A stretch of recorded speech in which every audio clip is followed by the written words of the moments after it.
अस्सलाम वालेकुम दोस्तों छोटे बच्चों में जो पेशाब के रास्ते की रुकावट होती है उसको हमने मल्टीपल टाइम डिस्कस किया है। आज हम डिस्कस करेंगे कि छोटे बच्चों में पेशाब की रुकावट की क्या वजूहात होती हैं और उसका हम क्या इलाज करते हैं।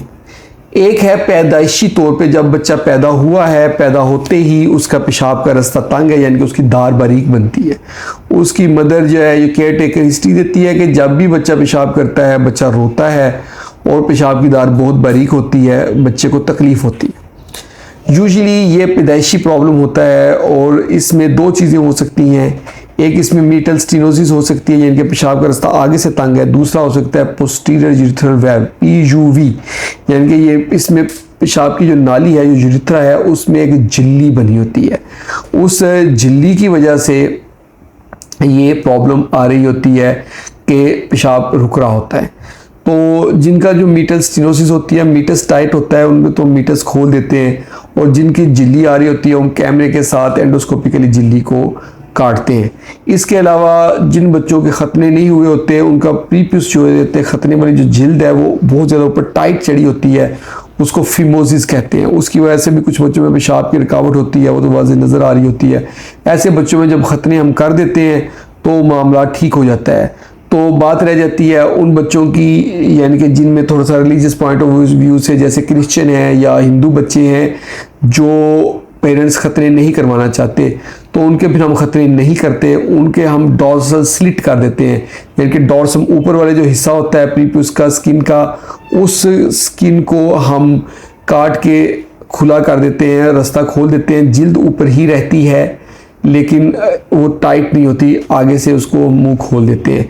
इसको डॉर्सल स्लिट ऑपरेशन कहते हैं। ये हम करते हैं उन बच्चों का जो खतने नहीं करवाना चाह रहे होते, ताकि रिलीजियस पॉइंट ऑफ व्यू से उनमें कोई अंदर इस तरह की चीज़ गिल्ट पैदा ना हो।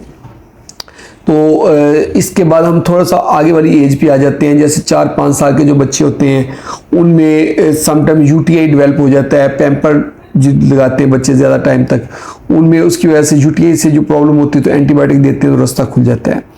और जब बच्चे जीन्स वगैरह पहनने शुरू करते हैं, 5-6 साल तक एज होती है, तो इस एज में आके जीन्स जो बच्चों ने पहनी होती है, पजामे पहने होते हैं या जीन्स की जो निकर्स पहनी होती हैं, उसके साथ फ्रिक्शन से, रगड़ की वजह से बच्चों में आगे मीटस टाइट हो जाता है, मीटस स्टेनोसिस हो जाती है।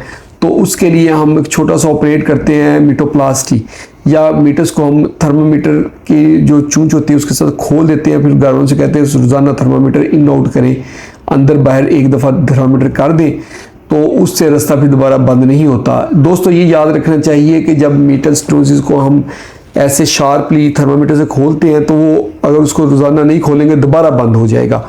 ये आपने अपने जहन में रखना है। बहुत सारे लोग घर जाके इसके ऊपर काम नहीं करते, रोज़ाना थर्मामीटर नहीं फेरते, तो उनको दोबारा ये तंगी का मसला होता है।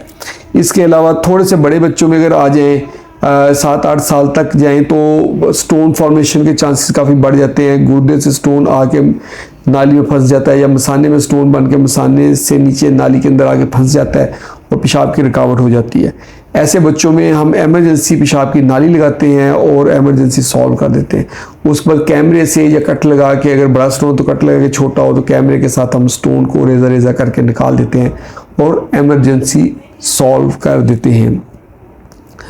ये थी बच्चों में जो पेशाब की रुकावट है उसकी वजूहात और उनका इलाज। होप आप लोगों को वीडियो पसंद आई होगी। अगर आप लोगों को वीडियो पसंद आई तो उसको लाइक कर दें और इसको शेयर करें अपने दोस्तों के साथ जो अपनी सेहत का ख्याल रखते हैं, और हमारे चैनल को जल्दी से सब्सक्राइब करें ताकि आपको सेहत से रिलेटेड अच्छी वीडियोज़ मिलती रहें। बहुत बहुत शुक्रिया।